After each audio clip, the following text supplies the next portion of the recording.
I've been caring for my son's best friend unofficially for years, but now I'm being asked to foster him, and I'm scared I'll fail him. Posted by you/smarteffort8150. I have one son, Henry, aged 12. Henry is best friends with a boy named Archie, aged 14. It has always been clear that Archie comes from a troubled home. From what I can gather, and I do not have the full details, Archie's mom is a substance addict, and Archie has been on the at-risk register for a long time. Honestly, I don't know why it has taken this long for them to decide he should be moved into foster care. Last Friday, I received a call from my son's school. They said they couldn't discuss the matter with me but asked if I would consent to having my information passed on to Archie's social worker.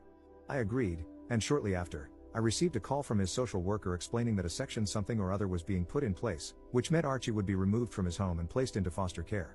I was told that the school had recommended me and was asked if I could take him in, essentially. They said it would likely be long-term, until he turns 18. I honestly didn't know what to say. I was in shock. I have been unofficially supporting Archie for a while now. I pick him up from his house and drop him off at school with my son. He spends many weekends at my place. On the days he doesn't come over, I make sure to pack him something to eat when I pick him up because he told me his school lunch is often his only meal of the day. I buy him soap and deodorant, and I even wash his clothes for him. But supporting him in this way and fully taking him in are two very different things. I'm a single dad. I have a decent job, but I'm far from well off. I live in a small 2-bedroom house, which means Henry and Archie would have to share a room, something they already do when Archie stays, but only for short periods. Plus, there's the immense responsibility of taking on another child. I was told there's a shortage of foster carers in the local area, so if I don't agree to take him, it's likely he'll have to move to a different county and school. I don't want that to happen. I had already planned for Archie to stay with me over the 2-week Christmas holiday, so I asked for time to think about it and said I'd give them a firm answer in the new year. They agreed. Archie hasn't been informed about any of this yet. I've been trying to give him as normal a Christmas as possible. My heart is telling me, of course, you're going to take that little boy in, but my brain is worried about the responsibility and cost of having another mouth to feed and another boy to clothe. At the same time, I keep thinking about Archie's situation. He's already had such a rough start in life, and I know he needs stability and care more than anything else. I can't bear the thought of him being uprooted again, losing his school, his friends, and the small sense of normalcy he has here. I keep asking myself whether I can truly give him what he needs, and I don't know if I have all the answers right now. I've always taught Henry the importance of kindness, and I see how much he cares about Archie too. Part of me feels this might not just be about me taking on more responsibility, it's also about giving Archie the chance to grow up with a sense of love and belonging. So, I suppose I'm left balancing what's practical with what feels right in my heart. And I'm leaning toward saying yes. I spoke to my mom about it, and she thinks it's an awful idea. She's worried I'm biting off more than I can chew, especially as a single dad.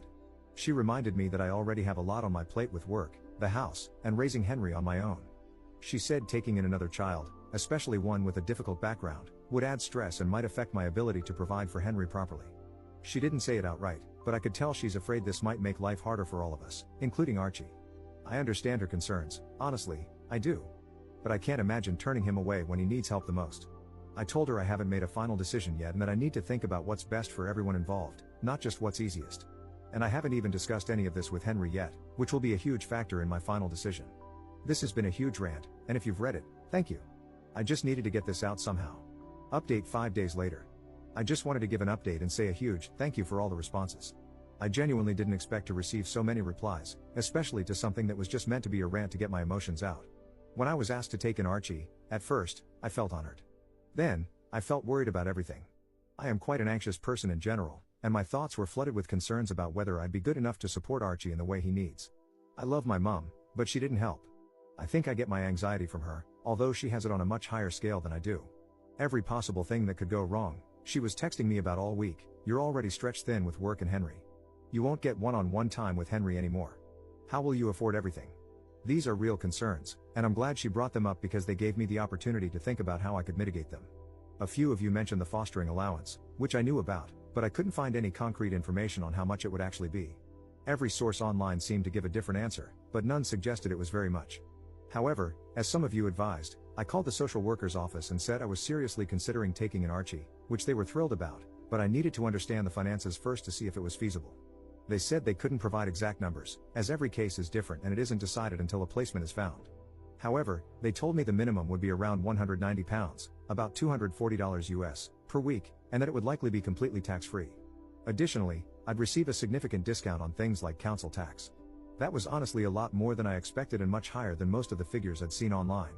They also put me in touch with some other foster carers who answered my questions, which was incredibly helpful. This week has been very busy. I worked out my finances, added the estimated fostering allowance, and calculated how much Archie would likely increase my expenses. It worked out that I'd actually have a surplus compared to my current situation. Many of the foster carers I spoke to don't work full-time, using the allowance to supplement their income. I'm not sure if I want to do that, but they mentioned it helps to work part-time since fostering involves a lot of work, meetings, reports, and other responsibilities. On top of that, I'd need to complete training during the first year to become fully qualified. I considered it, and with the additional allowance, I could move to a 0.6 contract, working 3 days per week, while still covering the costs of moving to a 3-bedroom house.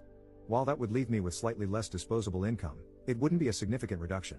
I've spoken with my work, and they said they'd support me if I decided to do this, but I haven't made a final decision. I don't want it to seem like I'm taking advantage of Archie's allowance. After sorting out the finances, I needed to talk to Henry. This was honestly the most important part of my decision. If Henry said no, I'd struggle to go ahead with it. I took him out and explained the situation.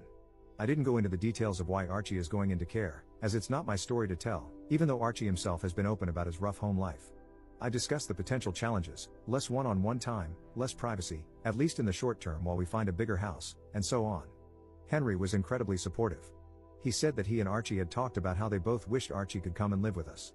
I told him not to mention anything to Archie yet until I had the chance to speak with him, and he agreed. Yesterday, I arranged for social services to come over. Archie, his social worker, and I sat down to talk. They told Archie he was going to be placed in foster care. Archie cried a lot, I cried a lot, and he asked to see his mom, which the social worker said they'd arrange as soon as possible. In that moment, Archie didn't seem like a teenager, he seemed like a small child whose world was crumbling. Then they asked Archie if he'd want to stay with me. Although he was still distraught about being in care, he said he'd love to stay with me. We discussed what it would mean and how it would affect us. Afterward, Archie and his social worker spoke privately, and then the social worker and I talked. They expressed how thrilled they were about my decision and said they were pleased I planned to move to a bigger house soon, as Archie would need his own space, which I fully agree with. Normally, the boys spend most of their time upstairs playing Xbox, but later that day Archie came down and asked if we could watch a movie together. He sat next to me, rested his head on my shoulder, and said, "Thank you for letting me stay with you." Writing this, I can feel tears welling up in my eyes again. I put my arm around him and said I'd always be there for him. Today, Archie seems a little down, which is entirely understandable. I honestly expected him to take it harder than he has.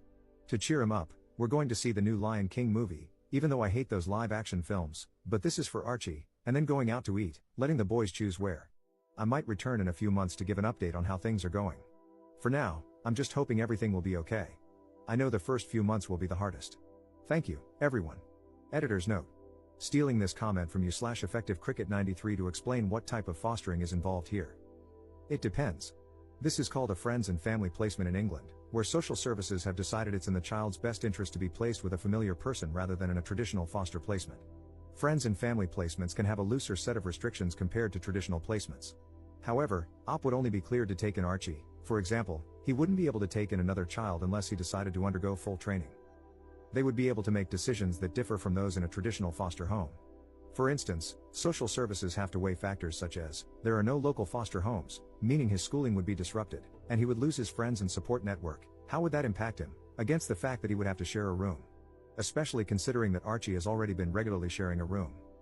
Social services would focus on what's in the child's best interest, which might allow them to make some concessions.